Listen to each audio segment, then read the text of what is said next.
کیا سیکھ رہے ہیں؟ نماز کے فرائض کتنے ہیں؟ 6 ہیں. کتنے ہیں؟ 6 ہیں. تو جس میں سے ہم قیام سیکھ چکے ہیں اور قرات بھی، رکوع بھی، سجود بھی، قاعدہ اخیرہ کی بات کر رہا ہے. ٹھیک ہے، قاعدہ اخیرہ. کیا؟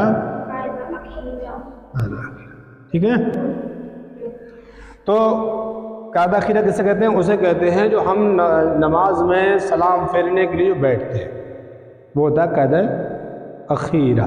ٹھیک، اس سے پہلے جو 4 رکعت والی نماز میں بیٹھتے ہیں اسے کہتے ہیں قاعدہ اولیٰ. وہ واجب ہے، حالانکہ ہم فرض بیان کر رہے ہیں تو اس لیے ہم اس کا ذکر نہیں کر رہے ہیں.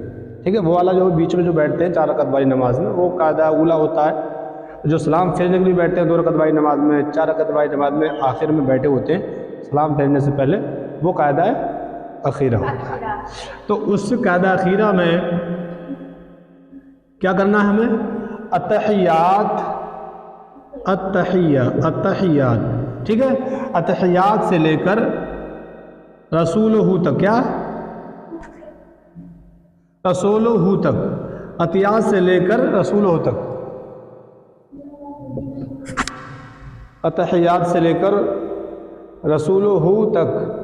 تو قاعدہ اخیرہ میں کیا ہے کہ التحیات سے لے کر رسولہ تک آپ کو بیٹھے رہنا قاعدے میں اتنی دیر کہ یہ پڑھ سکے آرام سے، تو فرض ہے. کیا ہے؟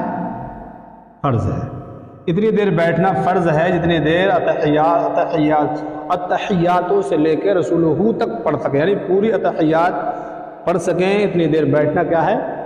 فرض ہے. اتنی دیر بیٹھنا، اگر آپ اتنی دیر نہیں بیٹھیں گے تو پھر نماز آپ کی نہیں ہوگی. فرض کی کمی جو ہے سجدہ سہو کرنے سے بھی پوری نہیں ہوتی ہے. تو اب التحیات کتنی پڑھنا ہے؟ پوری پڑھنے کے برابر وہاں بیٹھنا فرض ہے. اب اس کے بعد جو درود ابراہیم پڑھتے ہیں، دعائے معصورہ پڑھتے ہیں، وہ کیا ہے؟ پڑھنا سنت ہے. کیا ہے؟ سنت ہے. تو التحیات پڑھنا پوری اتنی مقدار بیٹھنا فرض ہے.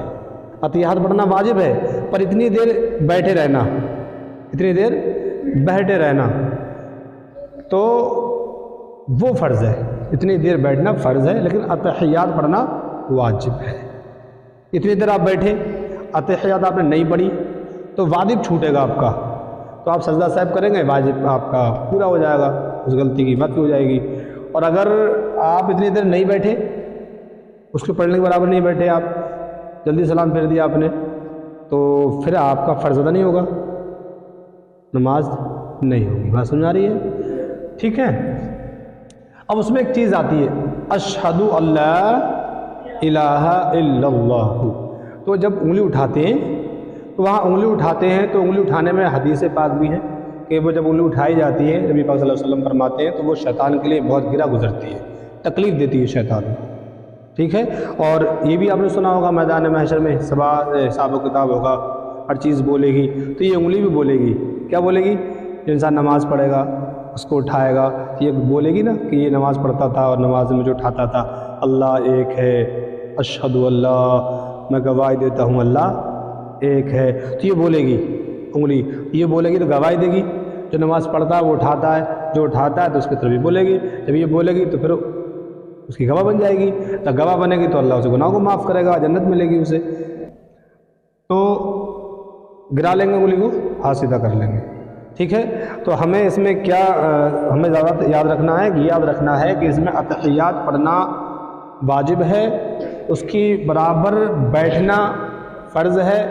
اور التحیات کے بعد درود ابراہیم جو پڑھتے ہیں اور دعائے معصورہ جو پڑھتے ہیں، یا وہ یاد نہ ہو کوئی اور دعا ربنا آتنا رب اجعلنی جو بھی، تو آپ وہ سب پڑھنا سنت ہے. بات سمجھ میں آ گئی؟ وہ پڑھنا کیا ہے؟ سنت ہے. یعنی التحیات پڑھنا کیا ہے؟